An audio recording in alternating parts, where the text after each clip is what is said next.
আহ, দেখুন, আমরা একটা কথা আমাদের স্বীকার করতে হবে যে আমাদের অনেক দাবি দাওয়াই যে রেজিমটাকে ফ্যাসিস্ট রেজিম বলা হচ্ছে তারা আসলে গুরুত্ব দেয়নি বা ইগনোর করেছে, যেটাকে আমরা বলি, এবং মানুষের বৈধ অধিকারকে বঞ্চিত করা হয়েছে। তারপরে দীর্ঘদিনের সমাজের মধ্যে একটা ক্ষোভ, একটা বঞ্চনা বা বঞ্চিত হওয়ার অবস্থা এটা বিরাজমান ছিল, এবং তারই বহিঃপ্রকাশে কিন্তু এই আন্দোলনের সব দলের সব মতের মানুষ একসাথে যুক্ত হয়ে এই ফ্যাসিস্ট সরকারকে উৎখাত করেছে।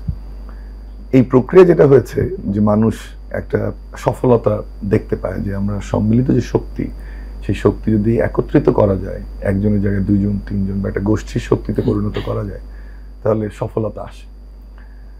এবং সেই সফলতার কারণে কিন্তু এই যে কেন্দ্রীয় যে সফলতা, সেই সফলতাকে মানুষ তার এখন ব্যক্তিগত যে স্বার্থ বা গোষ্ঠীর যে স্বার্থ, দলীয় যে স্বার্থ, সেটাতে টেনে আনার চেষ্টা করছে।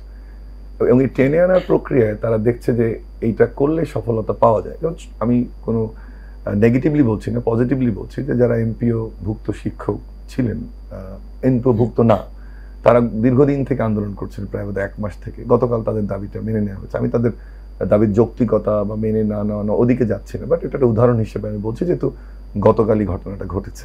এটা এক ধরনের সফলতা। এভাবে যদি আপনি দেখেন যে প্রত্যেকটা অনেক কিছু কিন্তু সরকার মেনে নিচ্ছে, কোনটা যৌক্তিক কোনটা অযৌক্তিক ওই তর্কে আমি তাত্ত্বিকভাবে এই সময় যাব না, কিন্তু মেনে নেয়। আর দ্বিতীয় হচ্ছে যে আপনার আমরা যখন এই দাবি দাওয়াগুলো মেনে নিচ্ছে, যৌক্তিকতা অযৌক্তিকতার মানদণ্ডে গভর্নমেন্ট যে বাহিনীটাকে সামনে দাঁড় করাতে চেষ্টা করে বা এটাকে একটা ডেটারেন্স ক্রিয়েট করার চেষ্টা করে, সেটা হচ্ছে আইন শৃঙ্খলা রক্ষাকারী বাহিনী। আইন শৃঙ্খলা রক্ষাকারী বাহিনী কিন্তু সেভাবে যেহেতু কাজ করতে পারছে না, এবং খুবই দুঃখজনক ঘটনা, গত কয়েকদিন আগে আমরা দেখলাম যে একটি সংগঠনের পক্ষ থেকে কতটুকু উস্কানি ছিল আমি সেদিকে যাব না, কিন্তু পুলিশকে সরাসরি আক্রমণ করা হয়েছে। সো আইন শৃঙ্খলা পরিস্থিতি আবারও এই ফ্যাসিজমের কারণে ভেঙে পড়েছে। তাদের নিজস্ব বাহিনীর অবশ্যই দোষ আছে, তারা অনেকভাবেই এই সরকারকে সমর্থন করেছে, জনসমর্থন হারিয়েছে। জনমুখী পুলিশ হতে পারে না, সরকারমুখী পুলিশ আমাদের সবসময় ছিল, সব রেজিমে সবসময় ছিল। এখন এই ভঙ্গুর অবস্থাটা তৈরি হয়েছে। পুলিশ মানুষের জন্য, পুলিশ জনগণের জন্য, এই স্লোগানেই শুধু থেকে গেছে, কিন্তু সেটা কখনো হয়নি। এটা আরেকটা অন্যতম কারণ। তাহলে দুটো জিনিস, এটা সফলতা আসছে আন্দোলনে, আইন শৃঙ্খলা বাহিনীর নিষ্ক্রিয়তা বা যে ভূমিকা রাখা দরকার সেটা রাখা যাচ্ছে না।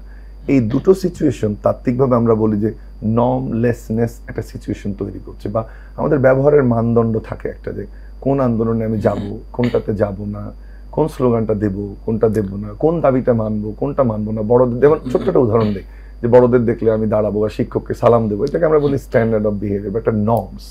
সেটা কিন্তু ভেঙে পড়েছে সমাজে এই গত 7 মাসে, একটা নর্মলেসনেস সিচুয়েশন, বিভিন্ন আন্দোলন এবং পুলিশের নিষ্ক্রিয়তার কারণে। চতুর্থ যে বিষয়টি গুরুত্বপূর্ণ সেটি হচ্ছে যে আমরা যখন দেখছি যে একটা আন্দোলনের সফলতা আসছে, বা 5ই আগস্টের যে সফলতা, আমরা বলি যে কেন্দ্র থেকে বৃত্তের সফলতা যে দূরত্ব, এটা অনেক সময় আমরা ভুলে যাচ্ছি।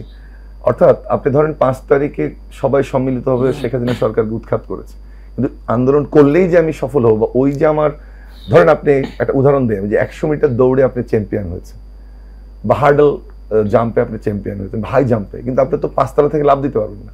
এটা আমরা ভুলে যাচ্ছি। অর্থাৎ কেন্দ্র থেকে সফলতার যে বৃত্তের দূরত্ব, সেটা ভুলে গিয়ে সবকিছুতে আন্দোলন নিয়ে আসছে। সেটা ক্লাসরুমে হোক, বিশ্ববিদ্যালয়ে হোক, পাড়ায় মহল্লায়, সবখানে এই আন্দোলনটা আসতেছে, যেটাকে আমরা অনেক ক্ষেত্রেই মবে রূপান্তর হতে দেখছি। এটা একটা অন্যতম বড় কারণ।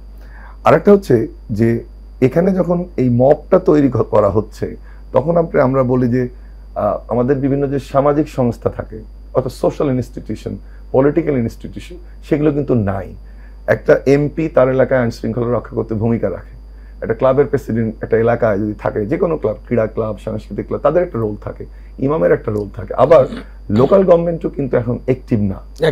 তাহলে এই যে নর্মলেসনেস সিচুয়েশনটা কভার করতে পারতো সোশিও পলিটিক্যাল ইনস্টিটিউশন, অর্থাৎ বিভিন্ন রকম সামাজিক সাংস্কৃতিক সংগঠন এবং লোকাল গভর্নমেন্ট, সেটাও কিন্তু নেই।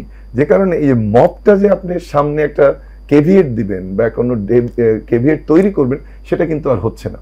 সর্বোপরি যে জায়গাটাতে সরকারের এক ধরনের একটা ব্যর্থতা, সেটা হচ্ছে, ঠিক আছে আমার লোকাল গভর্নমেন্ট নেই, পুলিশ ভেঙে পড়েছে, আমার সাংস্কৃতিক সংগঠনগুলো আওয়ামী লীগ মনে হওয়ার কারণে এখনো এর অপোজিট সংগঠন দাঁড়াতে পারেনি, তাহলে সরকারের জন্য সহায়ক শক্তি হতে পারতো কোনটি?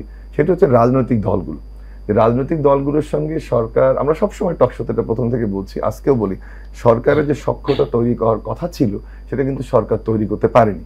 আপনি বিএনপির মতো দল বা বাম দল যে কোনো দলকে আপনি একদিনের নোটিশে ডাকবেন, 15 মিনিট যদি বিএনপি মহাসচিবের সাথে আপনি মিটিং করেন বা 20 মিনিট একটা অন্য দলের সাথে জামাতের সাথে মিটিং করেন, আমাদের বাঙালির সংস্কৃতিতে এটা কতটুকু শোভন সেটা তো একটা প্রশ্ন। কিন্তু সংযোগ যেটা তৈরি করতে পারতো, যে রাজনৈতিক দলগুলোর সঙ্গে যে সহযোগিতার মনোভাব, সেই সহযোগিতার মনোভাবকে যদি সরকার একসাথে করতে পারতো, তাহলে কিন্তু এই যে আজকে বিশৃঙ্খলতা, যাতে তাতে আন্দোলন, যে কোনো ধরনের মব করা, আমার পাশে একজন পলিটিশিয়ান বসে আছেন, উনি কিন্তু ওনার লোকালিটিতে একটা ফ্যাক্টর, মব তৈরি হলে তাদেরকে কিন্তু সংযুক্ত করা যায়নি, যে কারণে কিন্তু এই যে বিশৃঙ্খলতারা যেটাকে আশ্রয় হিসেবে নিতে পারতো সরকার সফলতা হিসেবে রাজনৈতিক দল এবং কর্মীকে, সে জায়গাটা একটা গ্যাপ থেকে যাওয়ার কারণে এটা আরো বাড়ছে।